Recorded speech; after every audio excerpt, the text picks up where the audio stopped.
বাংলাদেশের রাজনৈতিক পট পরিবর্তনের পরের ঘটনা প্রবাহ নিয়ে উদ্বেগের কথা যুক্তরাষ্ট্রের প্রেসিডেন্ট ডোনাল্ড ট্রাম্পের কাছে তুলে ধরেছেন ভারতের প্রধানমন্ত্রী নরেন্দ্র মোদি, যা দক্ষিণ এশিয়ার কূটনৈতিক মঞ্চে নতুন উত্তেজনার ইঙ্গিত দিচ্ছে। স্থানীয় সময় বৃহস্পতিবার রাতে ওয়াশিংটনে দুই নেতার বৈঠক পরবর্তী সংবাদ সম্মেলনের পর ভারতের পররাষ্ট্র সচিব বিক্রম মিস্ত্রি এক ব্রিফিংয়ে বলেন, প্রধানমন্ত্রী মোদি ও প্রেসিডেন্ট ট্রাম্পের মধ্যে বাংলাদেশ প্রসঙ্গ নিয়ে আলোচনা হয়েছে।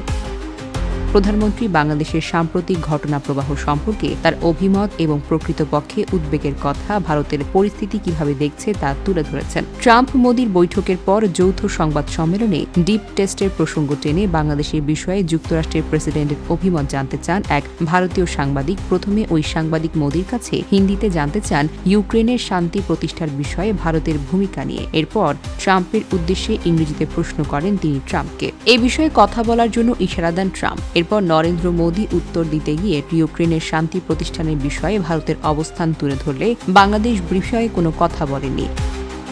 পরের ব্রিফিংয়ে আসা ভারতের পররাষ্ট্র সচিব বিক্রম মিস্ত্রির কাছে জানতে চাওয়া হয়েছিল ট্রাম্পের বক্তব্যকে দিল্লি কিভাবে ব্যাখ্যা করেছে। পররাষ্ট্র সচিব মিস্ত্রি যুক্তরাষ্ট্রের প্রেসিডেন্টের বক্তব্যের বিষয়ে কোনো মন্তব্য করেননি, তবে বাংলাদেশ বিষয়ে ভারতের উদ্বেগের কথা ট্রাম্পের কাছে তুলে ধরা হয়েছে বলে জানান। ভারতীয় এই কর্মকর্তা বলেন, আমি আশা করি বাংলাদেশের পরিস্থিতি এমন দিকে এগিয়ে যাবে যেখানে আমরা তাদের সঙ্গে গঠনমূলক ও স্থিতিশীল পথে সম্পর্ক চালিয়ে নিতে পারব। এক্ষেত্রে কিছু উদ্বেগ তো রয়েছে এবং প্রেসিডেন্ট ট্রাম্পের কাছে যেসব বিষয়ে অভিমত তুলে ধরেছেন ভারতের প্রধানমন্ত্রী।